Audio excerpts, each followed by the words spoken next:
Bonjour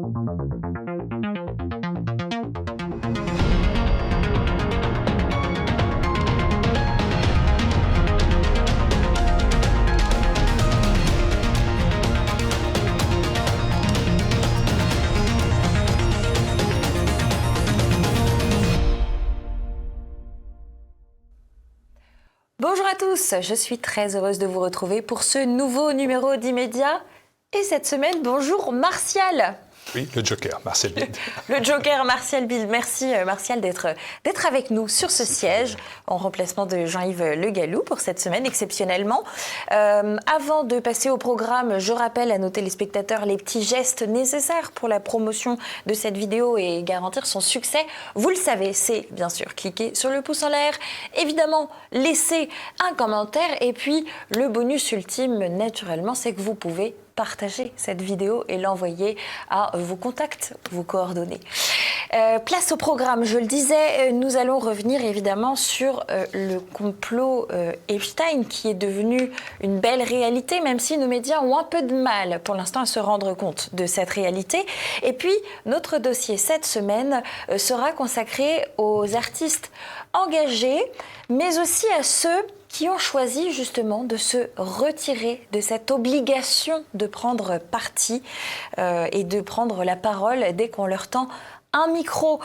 Vous allez voir, ce sera pas inintéressant. Et puis, bien sûr, on n'oubliera pas nos pastilles de l'information habituelle. Et le portrait piquant, quant à lui, sera consacré à Delphine Ernotte. En effet, elle a une petite actualité, pas grand-chose. Oh, juste une enquête qui vient de s'ouvrir sur des notes de frais assez faramineuses qui datent du Festival de Cannes. Si vous êtes prêts, eh bien, c'est parti, on y va. L'affaire Epstein, vous le savez, dans le numéro de la semaine dernière, eh bien, je vous remontais cet article qui disait que c'était un complot. Visiblement, le complot est devenu un peu une réalité de plus en plus tangible, Martial, et qui commence d'ailleurs à toucher de plus en plus la France également. Mais ça n'a pas empêché France Info de faire de nombreux articles, vous allez voir. Jack Lang et l'affaire Epstein, du pain béni pour les complotistes. J'ai bien aimé ce commentaire de Génie Bastier qui nous remet dans une autre situation. Affaire Gisèle Pellicot, du pain béni pour les féministes. Vous auriez fait un édito sur cet angle, France Info. Effectivement, la question mérite d'être posée parce qu'il y a beaucoup de questions autour de cette affaire Epstein et notamment, ça ce n'est pas complotiste, c'est le Daily Mail. On a un petit problème de date sur la mort de Jeffrey Epstein parce qu'il y a un communiqué annonçant la mort de Jeffrey Epstein qui a été retrouvé dans les archives qui sont désormais consultables par tout un chacun. Et ce communiqué sur la mort de Jeffrey Epstein est daté de la veille de son suicide dans la cellule. Ça, c'est un peu ennuyeux. Alors, France Info a continué un peu son petit bonhomme de chemin en disant que l'affaire Epstein était peut-être instrumentalisée par la Russie. Ben oui, c'est toujours les Russes, de toute façon, c'est plus simple. Le Parisien, l'univers des conspirationnistes est réalimenté par la publication des millions de documents sur Epstein où des noms et des informations ont été lâchés sans contexte ou vérification.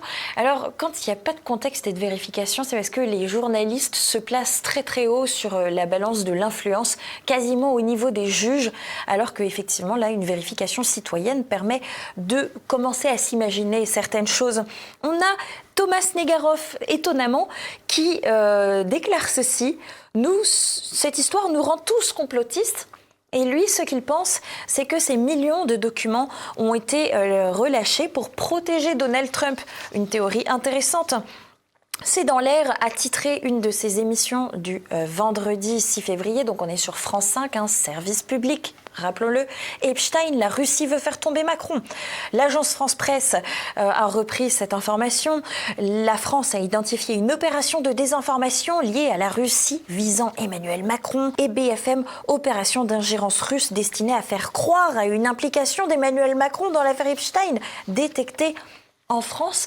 Alors, Martial, avant de vous donner la parole, il faut signifier à nos téléspectateurs qu'il y a 133 mentions d'Emmanuel Macron dans les mails de Jeffrey Epstein, dont des mentions de déjeuner avec Ariane de Rothschild. Voilà, ça, ce n'est pas complotiste, c'est factuel. Et bien évidemment, Yael Braun-Pivet ne veut pas ouvrir de commission d'enquête parlementaire sur l'affaire Epstein.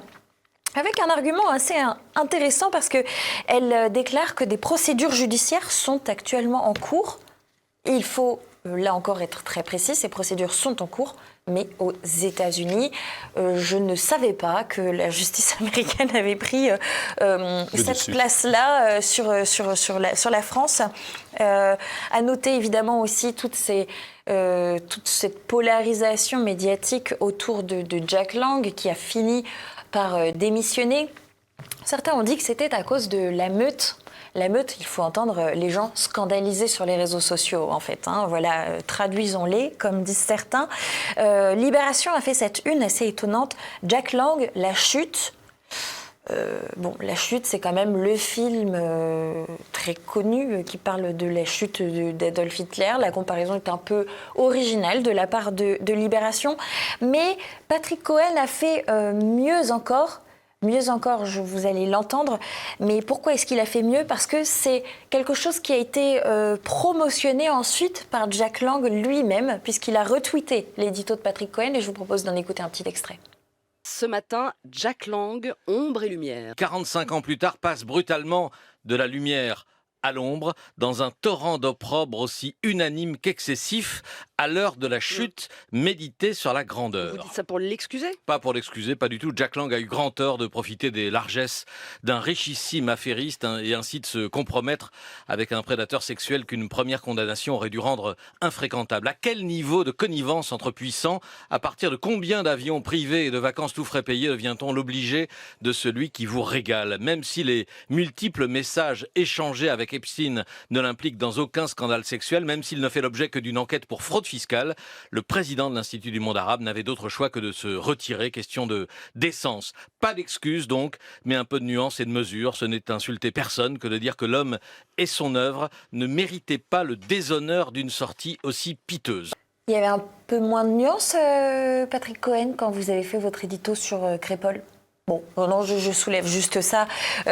Martial, avant de vous donner la parole, France Info, toujours eux, a réussi à inviter Nathan Devers pour qu'il dise que la démission de Jack Lang relevait d'un sens de l'honneur face à un populisme pénal. À noter aussi cette information très importante de Marianne, c'est que la justice française détenait ces emails de Jack Lang depuis déjà 6 ans sans avoir souhaité les exploiter.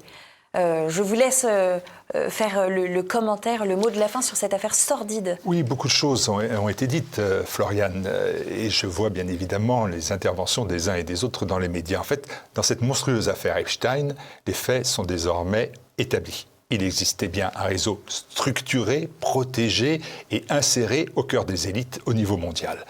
Et il n'y avait donc pas de complotistes. Pas de complotistes délirants, ni de fantasmes collectifs. Il y avait seulement des voix qui alertaient depuis de très nombreuses années. Il n'y avait pas de complotistes, mais il y a bien évidemment des comploteurs. Les véritables comploteurs sont ceux qui minimisaient et réduisaient l'affaire à un fait divers pour en neutraliser l'aspect systémique. Ceux qui niaient, et nient encore d'ailleurs, un volet Epstein français, à la fois crapuleux et crapoteux. Rappelons qu'Epstein avait un appartement à Paris, avenue Foch, de 800 mètres carrés. Les comploteurs sont ceux qui reconnaissent, alors aujourd'hui, on le voit bien à travers les exemples que vous donnez, forcés et contraints, des malversations financières, des malversations culturelles, des implications culturelles, politiques, diplomatiques. On voit les noms de Jack Lang, sa fille Caroline Lang, le diplomate Fabrice Edan, et aussi des musiciens aujourd'hui, mais qui refusent d'évoquer tous la branche pédocriminelle, qui est pourtant avérée du dossier. Et pourquoi cherche-t-on à compartimenter la vérité ? Pourquoi admettre certains volets et puis en exclure d'autres ? Quand TV Liberté, par exemple, travaille pour la transparence totale, elle en informe sur tous les sujets, c'est son métier et son devoir, et elle le fait bien évidemment pour l'affaire Epstein depuis bien longtemps. Alors il convient dorénavant quand même de se poser une question, et j'invite les téléspectateurs à en faire de même, c'est qu'est-ce qui a la volonté d'éviter que tout cela soit su, révélé et divulgué ? Que c'est la justice française qui, comme vous l'avez indiqué, était au courant depuis plusieurs années, au moins 6 ans. Est-ce qu'on doit écarter d'office l'hypothèse d'un réseau de chantage international ? Est-ce que ça doit être retiré d'emblée ? Au moment où la Macronie incite à censurer les réseaux sociaux pour protéger les enfants, il est quand même troublant et scandaleux de voir la Macronie s'oppose à toute commission d'enquête, à toute enquête d'ailleurs, sur le réseau pédocriminel Epstein. Ça, c'est un sujet dont on reparlera plus tard. Place maintenant à notre dossier du jour. Pendant des décennies, le monde du spectacle a été structurellement engagé à gauche en France, du moins, Martial. Vous avez déjà un propos préliminaire à nous offrir là-dessus. Oui, aligné à gauche ou sur l'idéologie dominante. Après-guerre et pendant plus de 60 ans, soit on est engagé, c'est-à-dire à gauche ou à l'extrême gauche, soit on est dégagé du showbiz et du monde culturel. La formule est bonne, on garde. Depuis 60 ans, on a eu déjà toute la vague des communistes ou des compagnons de route du communisme, Montand, Ferrat, Ferré. Tiens, Ferré, Léo Ferré, la petite. Voilà, dans les ports du camp du bien, la chanson La Petite, tiens, à petite, petite, tu peux reprendre ton cerceau, tu reviendras me voir quand sous ta robe, il n'y aura plus de code pénal. C'est une chanson de Léo Ferré, les ports de la bien-pensance, les ports de gauche. On peut les détecter ici ou là. Alors, revenons à communistes, c'est le cas de Ferré, c'est le cas d'Isabelle Aubray, Francis Lemarque, Juliette Gréco, et puis à ceux aussi qui, après, ont porté une critique sociale affirmée. Renaud, Lavilliers, Zebda, Mano Negra, Trio, Les Garçons Bouchers, etc. Et tout.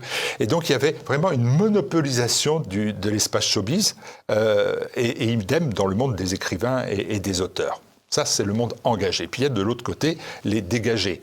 Alors, tous ceux qui étaient de droite artistique française affirmée.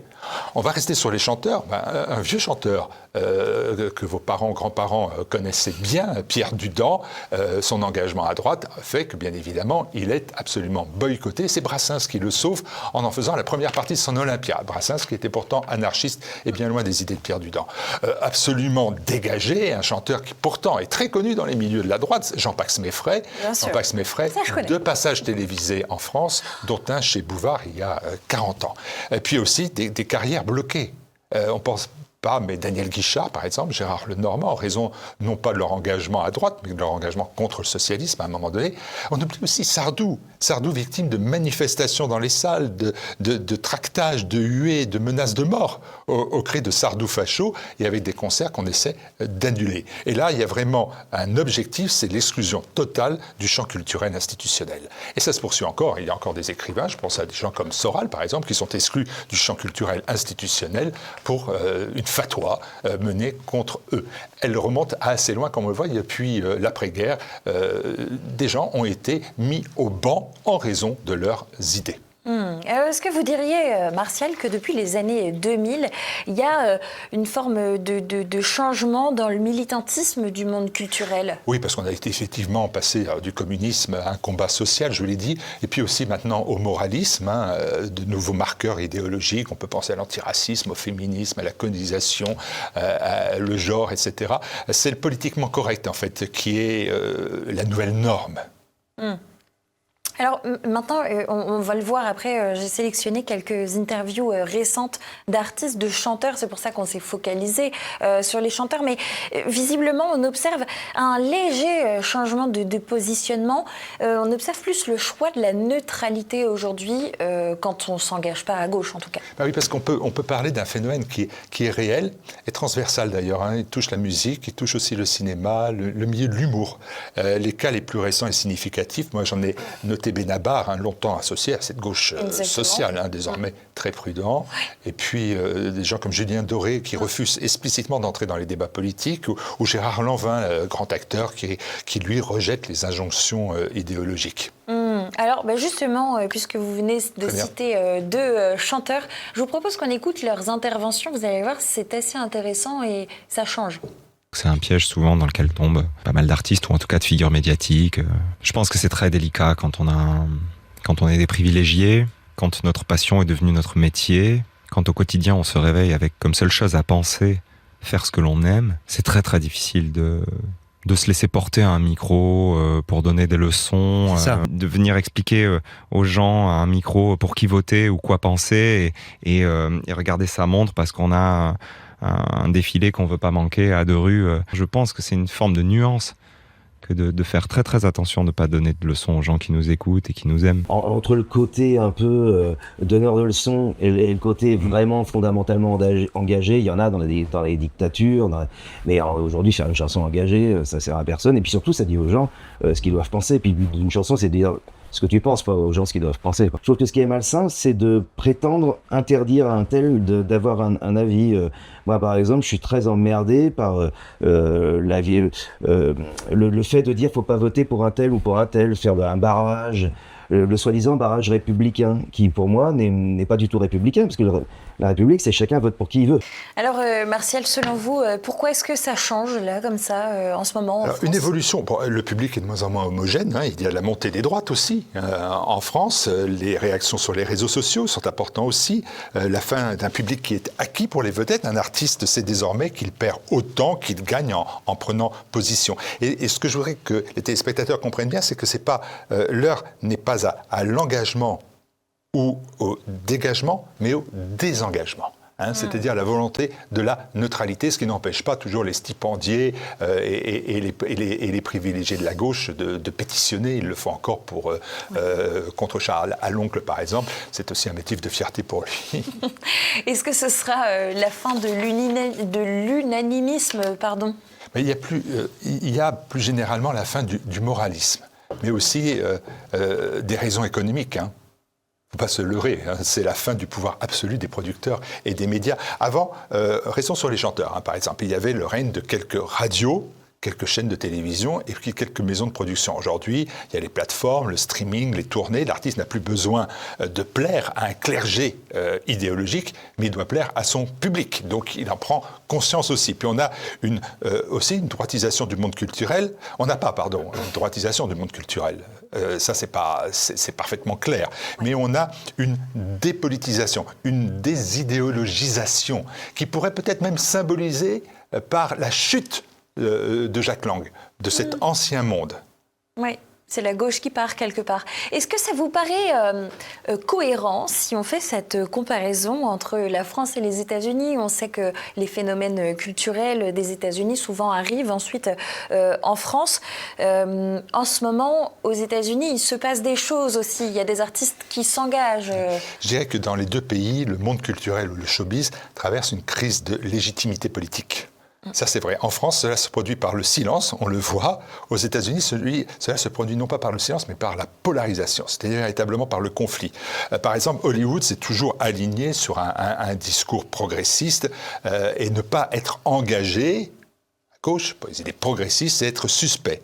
Et aujourd'hui, s'engager, c'est simple, c'est lutter contre Trump. Parce qu'il est bien évidemment un point de fixation pour le monde culturel américain. Et il y a donc des grandes plateformes de résistance, on pense aux Grammy Awards, aux Oscars, au Super Bowl. Mais la nouveauté majeure, c'est qu'il y a de nouveaux engagements. Par exemple, il y a des campagnes de réplique sur les artistes engagés. Billie Eilish au Grammy Awards fait de l'anti-Trump et on lui reproche bien évidemment d'habiter un ranch sur des terres indiennes d'ailleurs qui ne lui appartiennent pas et qui coûtent bien sûr plusieurs dizaines de millions de dollars. Il y a donc un phénomène de réplique et de mobilisation, de résistance aux propos de ces privilégiés. Et puis aussi, il y a l'apparition de soutien. Alors, si Trump est un point de fixation anti, il est devenu aussi un point de fixation pro. Et on a vu, par exemple, des rappeurs comme Kanye West ou 50 Cent soutenir président Trump. On voit aussi le cas de Nicki Minaj. Oui. Alors, qui se déclare pro-Trump. Dans la réalité, je dirais plutôt c'est une femme qui appelle, rappeuse, qui appelle à la désobéissance morale. Elle s'érige plutôt comme une combattante contre ce système progressiste. Et c'est assez intéressant de voir ça, parce que bien évidemment, c'est une personnalité un peu incontournable du monde. Mais tout en étant féministe, etc. Elle est intéressante. Je vous propose qu'on regarde son propos. Nicki Minaj, pour ceux qui ne connaissent pas, ça vous arrivera sans doute à certains d'entre vous. C'est une giga star du rap. Et je vous propose d'écouter un petit propos à un meeting de Donald Trump, justement. I am probably the president's #1 fan. And that's not going to change. And the hate, well, when people have to say it does not affect me at all. It actually motivates me to support him more. Alors, Nicki Minaj dit qu'elle est probablement la première fan de Donald Trump, pour ceux qui n'ont pas l'oreille anglophone. Et elle signale que, d'ailleurs, les oppositions ou les messages de haine qu'elle peut recevoir suite à cette prise de position l'encouragent, au contraire, à le soutenir encore plus. Martial a un dernier mot pour Oui, mais ce sont des prises de position nouvelles et assez courageuses. Je reviens en France. Vous savez que, par exemple, les chanteurs qui ont soutenu Nicolas Sarkozy lors de son élection et qui sont venus chanter Place de la Concorde, je pense à un artiste comme Faudel, sa carrière a été arrêtée. Arrêté en raison de cet engagement. En fait, en France, les seules grandes vedettes du monde culturel qui pouvaient se déclarer de droite et avoir, une indépendance intellectuelle totale, c'était les grandes stars, Brigitte Bardot, Alain Delon, voire Jean-Paul Belmondo, les grandes stars qui passaient au-dessus, mais dont on faisait bien évidemment le procès. On le voit bien pour Brigitte Bardot d'ailleurs, puisque lors de son enterrement, on en a profité pour mener ce procès à son encontre. Place maintenant à nos pastilles de l'information. Et on commence nos pastilles de l'information avec Élise Lucet, dont c'était le tour de passer sur le grill de Charles Aloncle. Et je vous propose, pour commencer, de regarder Charles Aloncle qui lui demande son salaire à plusieurs reprises tout de même. On regarde ça tout de suite. Je vous ai posé à 2 reprises la question, pourquoi est-ce que vous ne voulez pas nous révéler votre salaire ? Est-ce que vous adoptez la même consigne qui a été donnée à l'ensemble des salariés de France Télévisions, c'est-à-dire de ne pas le rendre transparent auprès de millions de Français ? Vous avez ces documents par écrit. Je me permets de poser ces questions parce qu'il y a peut-être un risque que ce rapport ne soit pas adopté, et vous qui êtes si à cheval sur les exigences de transparence, notamment sur l'utilisation des fonds publics, j'ai du mal à comprendre pourquoi vous voulez pas, de façon très décomplexée, nous dire combien vous êtes payé par l'argent public, alors que c'est aussi un peu le cœur et l'ADN de vos émissions. Ma rémunération vous a été transmise de manière écrite. J'ai 42 ans de carrière, donc oui, j'ai 42 ans de carrière. J'ai des responsabilités, je suis exposée à l'antenne, je ne suis pas un perdreau de l'année, comme on dit. Voilà. Je n'ai pas de part de cette société de production. Je n'ai pas de société de production. Je ne touche pas de dividendes de société de production. Mon salaire est uniquement payé par France Télévisions au bout de 42 ans de carrière. Martial, c'est amusant finalement. Au bout de 42 ans de carrière, c'est quand même bien normal qu'on gagne la somme qu'elle ne veut pas donner. Mais c'est une consigne de la direction de France Télévisions pour ne pas donner le top 10, pas permettre à Charles Aloncle de donner le top 10 des salaires considérables à France Télévisions, dans une impunité totale, puisque bien évidemment c'est l'argent du contribuable et il tombera tous les ans. On a besoin de se fatiguer. Donc le refus de donner son salaire, alors bien évidemment ça a aussi un autre intérêt, c'est que Charles Aloncle va pouvoir donner dans le rapport qu'il fera de la commission d'enquête les salaires des dirigeants de France Télévisions, à la condition que le rapport soit voté. Voté aussi. Bien évidemment, d'où l'intérêt, puisqu'il pense qu'il ne sera pas voté, d'où l'intérêt de ne pas donner ses salaires en amont. Alors on sait qu'Élise Lucet, elle gagnait, c'est un journal de télévision qui l'avait indiqué en 2018, elle gagnait 25 000 euros par mois, et ce chiffre a donc fortement progressé, il ne doit d'ailleurs pas tenir compte des primes. Mais le plus important, il est entre les lignes de ce qu'elle dit. Vous avez bien écouté, elle dit « Je n'ai pas de part dans des sociétés de production, je ne touche pas de dividendes sur ces sociétés de production, mon salaire est uniquement payé par France Télévisions ». Qu'est-ce qu'elle dit ? Elle dit tout simplement qu'elle est la seule dans ce cas, ou une des seules dans ce cas, parce que les autres, elle pense peut-être à Nagui, elle pense peut-être à Léa Salamé, les autres, ils ont bien évidemment aussi des revenus dans les sociétés de production en vendant des émissions à France Télévisions. Et c'est donc assez intéressant de voir qu'est-ce qu'elle dit en gros. Elle dit moi je suis intègre parce que je ne touche qu'un salaire, et si ce salaire il est de plusieurs dizaines de milliers d'euros, il est dû au fait que j'ai 42 ans de métier. Alors je partage avec Élise Lucet le même nombre d'années de travail, j'avais plus de 42 ans, c'est de 43. Alors, c'est pas vraiment le même salaire. Je suis à TV Liberté. Étonnant. Oui, étonnant. Hein. Étonnant. Alors, Élise Lucet a failli être accusée de mentir en pleine commission d'enquête parlementaire, de mentir sous serment, et je vous propose de réécouter la séquence. Est-ce que vous condamnez la méthode employée par les journalistes de l'incorrect dans cette affaire Patrick Cohen et Thomas Legrand? Monsieur le rapporteur, petite précision, non, on ne va jamais devant le domicile des personnes qu'on veut interviewer. On va dans des réunions publiques, on va devant des sièges d'entreprises parfois, et encore rarement, on va dans des assemblées générales d'actionnaires. Mais non, on ne va pas devant le domicile de quelqu'un. Vous expliquez que parmi vos méthodes, vous n'employez jamais, par exemple, des méthodes pour aller jusqu'au domicile des personnes. Pourtant, lors de votre cache investigation sur LVMH, vous êtes allé devant le domicile de Nicolas Puech en Suisse. Vous avez même interrogé la femme de ménage qui s'y trouvait. Donc vous nous expliquez que ce n'est pas des méthodes que vous employez. Pourtant, dans un précédent numéro, vous l'avez fait. Qu'est-ce qu'on doit comprendre de vos méthodes et de vos règles déontologiques ?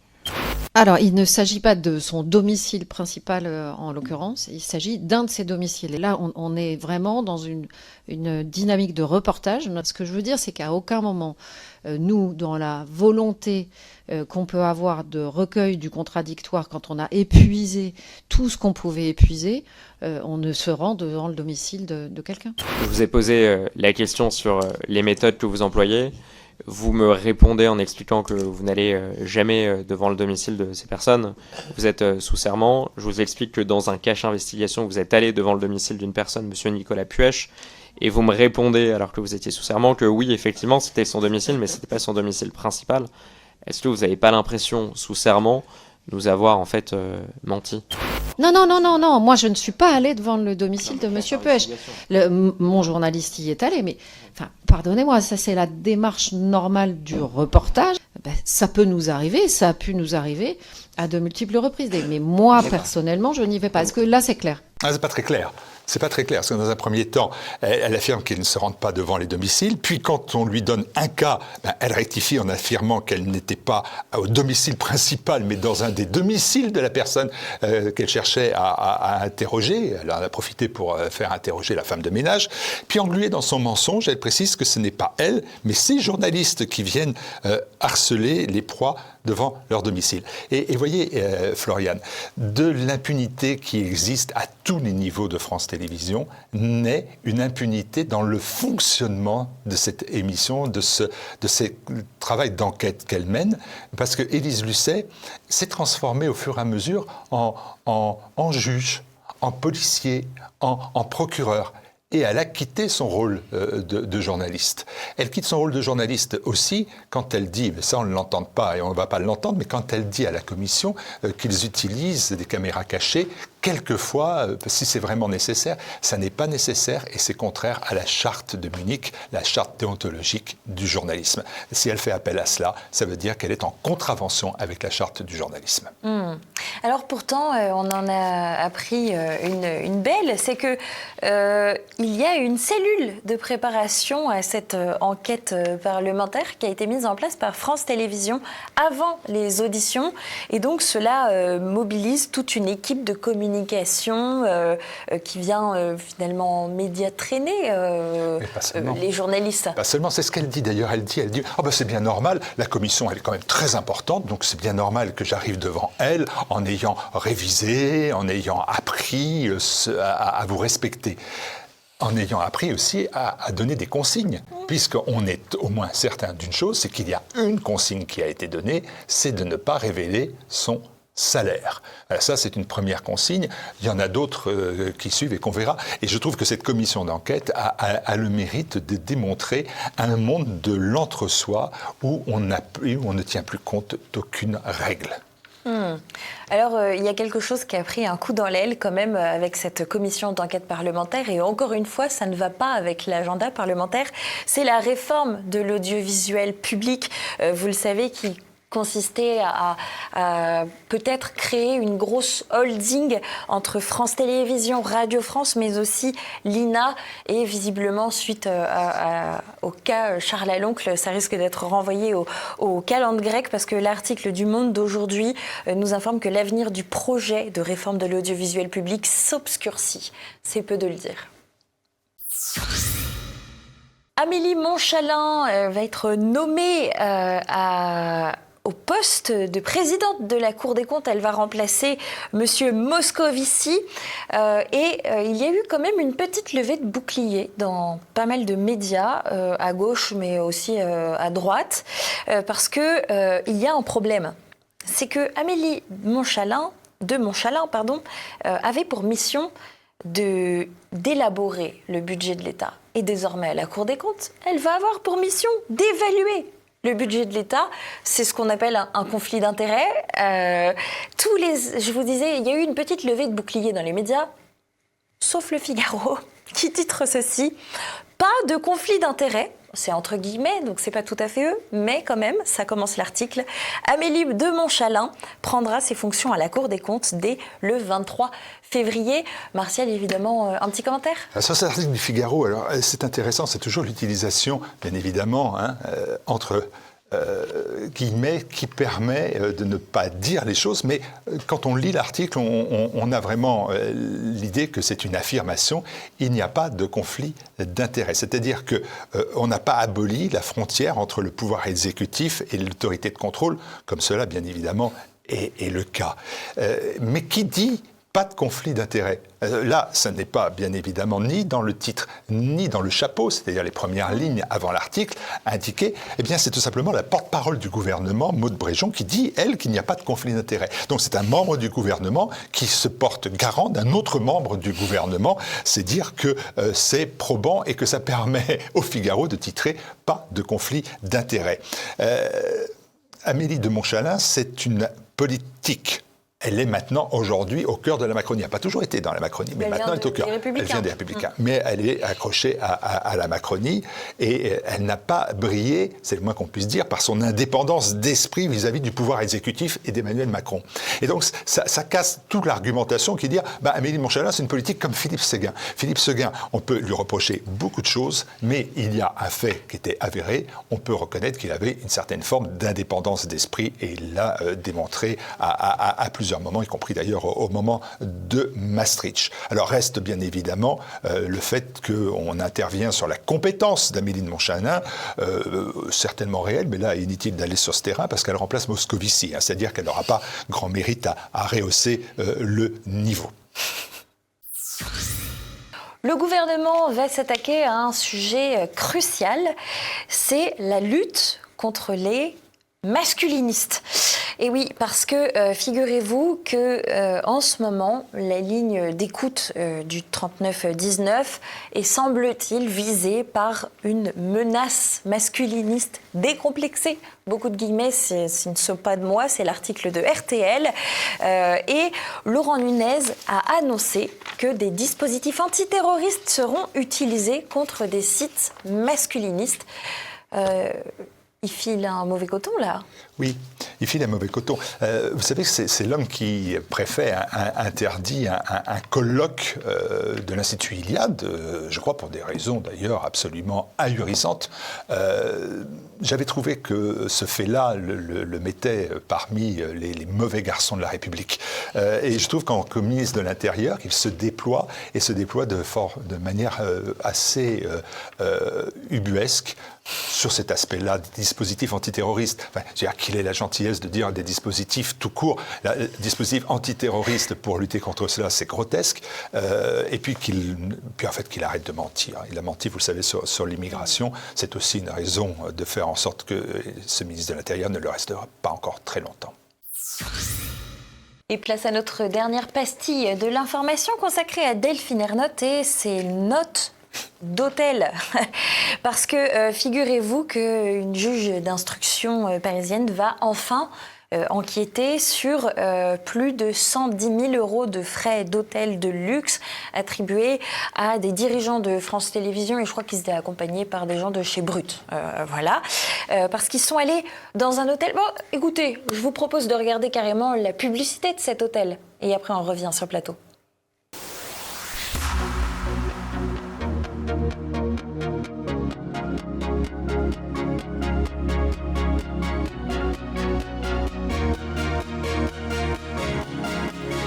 Alors c'est joli, hein, Martial. C'est joli. Alors 110 000 euros, hein, c'est la somme qui est invoquée. Alors d'un autre côté, hein, c'est que quand même un gros trimestre de travail pour Élise Lucet. Hein. Il faut rester, vous voyez, c'est pas non plus énorme comme somme. Alors ramener à un smicard, c'est 6 ans et demi de travail. Hein. Ramener à un journaliste de TV Liberté, c'est 5 ans de travail, et à une infirmière, c'est 4 ans et demi de travail. Ramener à ça fait quand même une certaine somme, mais c'est des nuits d'hôtel au profit des dirigeants de France Télévisions et du média en ligne brut. Il faut bien le dire, parce qu'il faut toujours chercher là où il y a des accointances, des amitiés.